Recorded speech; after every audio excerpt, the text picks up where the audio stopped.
Dennis Rodman was a former janitor who was arrested over 100 times, but miraculously ended up in the Basketball Hall of Fame. This is his insane life. Rodman didn't start playing basketball until he was 21 years old, and didn't start drinking alcohol until after he entered the NBA at age 25. That all changed drastically. According to Rodman himself, he had a stretch of 7 straight years where he was partying every day, and he's still throwing down to this day. Just check his Instagram. Rodman looked like this when he started his 14-year career in Detroit. He handed out cold hard $100 bills to the homeless while he was there, part of why he lost all of his $27 million of career earnings. But he was worth every penny. In 1992, with the Pistons, he won his first of 7 consecutive rebounding titles, grabbing an insane 18.7 boards a game. Then, late reporter Craig Sager saved Rodman's life, persuading him out of suicide, and Dennis moved on to the San Antonio Spurs. This is when Rodman's true evolution started. It all started with the hair. He showed up 30 minutes late to the grand opening of the Alamo Dome because he was busy bleaching his scalp. Additional problems, like headbutting the Spurs mascot, had him sent to Chicago in '95. But his relationships were even crazier. He had a 2-month fling with Madonna in '96,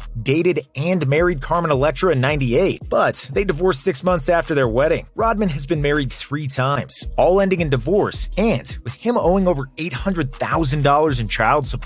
He even married himself in 1996 as a promotion for his book, Bad as I Wanna Be. And it worked. His book was a New York Times bestseller for 4 months. And as his NBA experience grew, so did his tattoo collection. So much so that David Stern threatened to kick Rodman out of the league if he got more ink. A creepy naked lady graces Rodman's back, inked women on both arms, 2 angry bulls across his chest, tribal designs, dice, and more are all inspired by his intense interests. This wild lifestyle transitioned to the court. Rodman headbutted a ref in '96. He kicked a cameraman in the groin in '97 and had insensitive post-game comments right after MJ's flu game in the 1997 NBA Finals. All this cost Rodman a total of 17 games suspended, over $1 million in fines, and the largest fine in NBA history at the time. Then, Rodman's infamous Vegas trip. During the 1998 NBA Finals, Phil Jackson granted him 48 hours to vacation. That turned into 4 days as Rodman wrestled with Hulk Hogan at the World Championship Wrestling Nitro. He even fought Karl Malone in WCW immediately after the 1998 NBA Finals. And